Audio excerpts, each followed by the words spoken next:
How to change theme on the Prism app.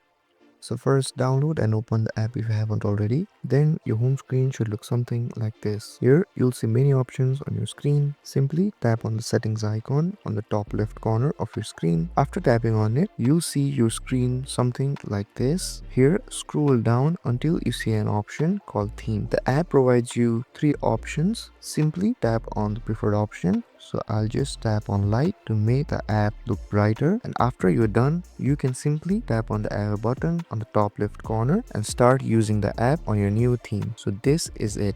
This is how you can change themes on the Prism app. If you guys found this video helpful, don't forget to like, share and subscribe and hit that notification bell so you don't miss any of our videos. Thank you so much for watching, and I'll see you guys in the next video.